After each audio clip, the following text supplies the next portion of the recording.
Hello friends.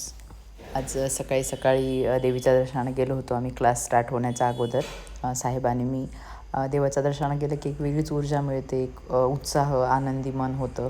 आणि खरंच म्हणजे कमीत कमी दुसऱ्या गोष्टींना नाही वेळ मिळाला तर देवाच्या दर्शनाला तरी आठवड्यातून एकदा तरी जायला पाहिजे. माझी खूप इच्छा झाली होती आज. आणि साहेब पण म्हणले आपण जाऊया देवीच्या दर्शनाला. आम्ही गेलो आणि एकतर आल्यावर क्लायंट होतं सलूनमध्ये खूप सारं, पण मुली करतात हँडल, त्याच्यामुळे एवढी काही टेन्शन नाही आहे क्लायंटचं वगैरे. मग फक्त मी एक चक्कर मारली आणि मग नंतर क्लास स्टार्ट झाला.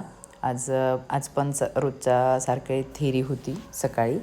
मग थेरी झाली आणि थेरी झाल्याच्यानंतर काही गोष्टी अशा असतात म्हणजे बेसिक टू ॲडव्हान्स क्लासमध्ये की ज्या गोष्टींचे व्हिडिओ बनवता येत नाहीत, म्हणजे टाकता येत नाहीत सोशल मीडियावर. ते झालं आणि मग नंतर ब्रेक झाला. ब्रेकच्या नंतर मुलींना मी 4 हेअरस्टाईल शिकवल्या. आणि आमच्या क्लासचा आज 15वा दिवस आहे, पण खूप सारा सिलेबस स्टुडंटचा झाला आहे, कवर झाला आहे. मी शिकवलं आहे पण आणि त्यांच्याकडनं करून पण घेतलं आहे. असं नाही फक्त शिकवले, प्रॉपर करून पण घेतलं आहे त्यांच्याकडनं. तर जे लोक म्हणतात ना 6 महिने वगैरे लागतात क्लासला, तर तुम्ही खरंच एकदा येऊन बघा क्लासला. क्लास किती छान आणि किती फास्ट होत असतो तो. आमचा क्लास संपला आणि वेदू निघाला होता. सगळ्यांना खूप छान बाय करतो, एवढा हुशार आहे तो खरंच. आणि बघा माझं हे सलून आहे, खूप जास्त छान दिसतं आणि हा स्टुडिओ आहे.